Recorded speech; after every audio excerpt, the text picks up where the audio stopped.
Donald Trump's latest Meet the Press interview ended before the conversation was finished, and the public question now is not just why he walked away, but what happened in the minutes before he did.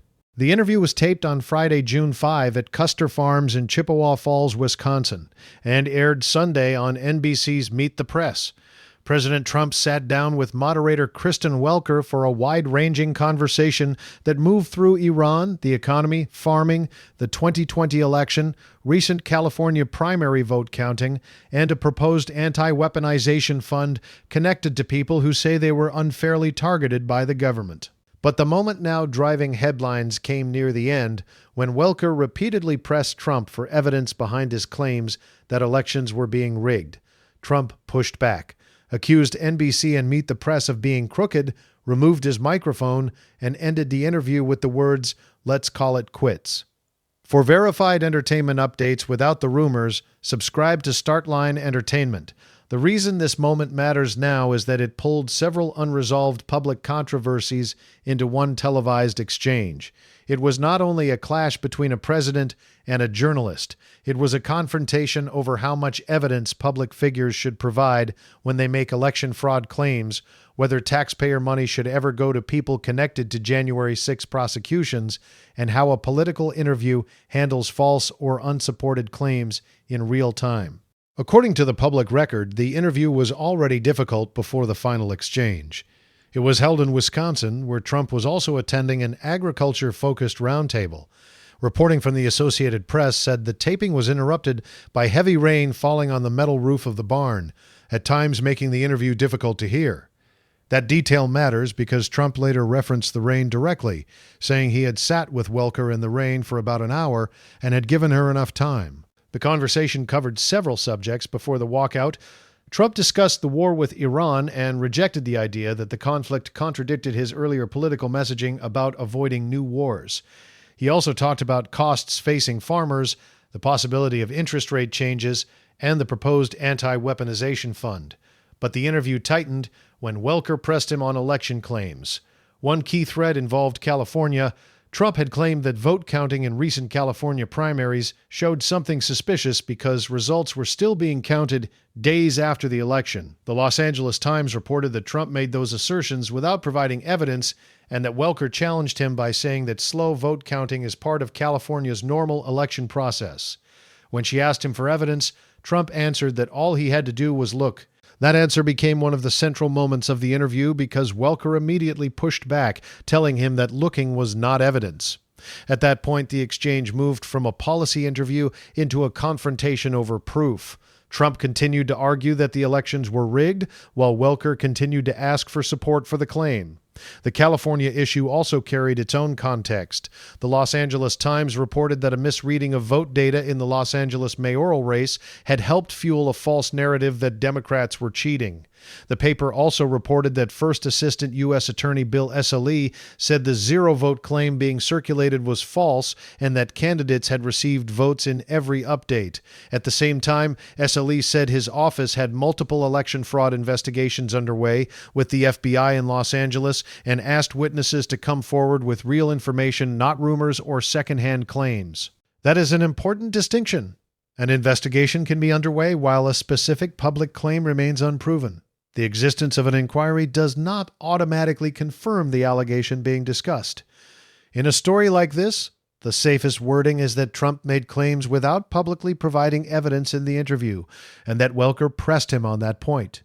The second major thread was the 2020 presidential election. Trump again repeated claims that the 2020 election was rigged, a position that has been rejected across years of litigation, certification processes, and official reviews. In the interview, according to multiple reports, he argued that there was tremendous evidence. But when Welker asked for evidence in the California discussion, he did not provide documents or a specific verified proof point in that moment. That is where the tone changed sharply. Trump accused Welker and the press of being crooked. He told her that she was either crooked or stupid, and said NBC and Meet the Press were crooked as well. Welker tried to continue and move to additional questions, but Trump kept objecting to the premise of the questioning and the network's handling of the interview. The third major thread was the anti-weaponization fund. The proposed fund was reported at roughly $1.776 to $1.8 billion and was connected to a settlement involving Trump's lawsuit over the leak of his tax returns. The Associated Press reported that the Justice Department had abandoned plans for the fund after a judge paused it and after both Democrats and some Republicans raised concerns about oversight and whether payouts could reach people connected to the January 6 Capitol attack. During the NBC interview, Trump defended the idea of the fund. When asked whether people who attacked police officers on January 6 should receive payouts, he said he would not be inclined to say so, but would have to see it. He also argued more broadly that many people prosecuted over January 6 had been treated unfairly. This part of the interview is sensitive and needs careful wording. Some January 6 defendants were charged. Some pleaded guilty. Some were convicted.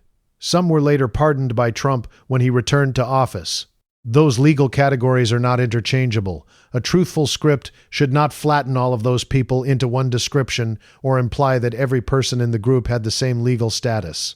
The Associated Press reported that Trump granted a sweeping pardon on his first day back in office in January 2025 to more than 1,500 people prosecuted over January 6.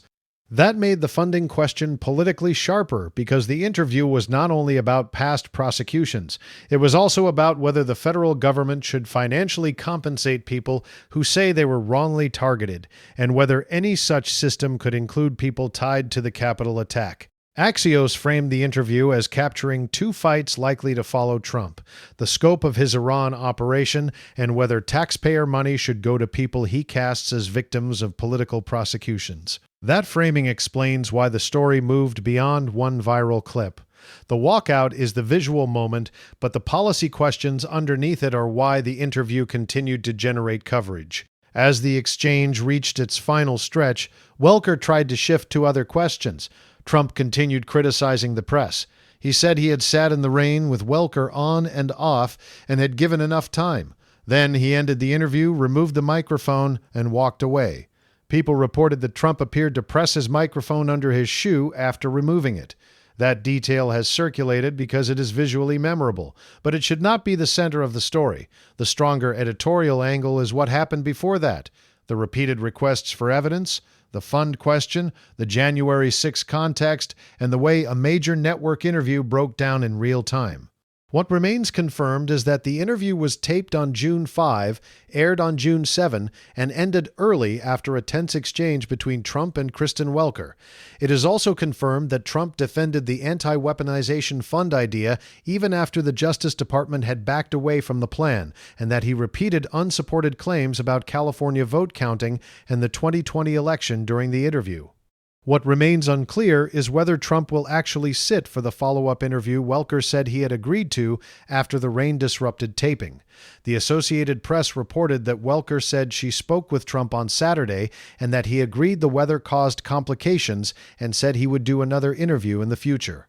As of the latest available reporting checked for this script, no confirmed date for that follow-up interview was included. The Startline Takeaway is that this story should not be packaged as a simple meltdown clip. That may be the loudest social media framing, but it is not the most useful one. The verified story is stronger and more specific. A sitting president ended a major Sunday show interview after being pressed for evidence on election claims and questioned about a controversial fund connected to people prosecuted after January 6. That distinction matters because the audience deserves more than a reaction video. They deserve to understand the sequence. The interview began as a wide-ranging political conversation in Wisconsin. It moved through foreign policy, agriculture, and domestic controversy. It narrowed into election claims and January 6 compensation questions. Then, after several rounds of pushback, Trump ended the interview himself. The current public status is clear. The interview aired. The walkout happened.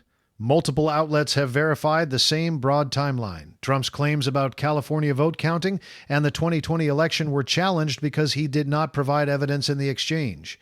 The anti-weaponization fund remains politically contested, and the Justice Department had already backed away from the plan before Trump defended the idea on NBC. What viewers should watch next is whether NBC releases more interview material, whether Trump follows through on another sit-down with Welker, and whether the anti-weaponization fund question resurfaces in Congress, the Justice Department, or the courts. For now, the most important fact is not just that Trump walked away, it is that he walked away at the point where the interview was pressing him to move from accusation to evidence.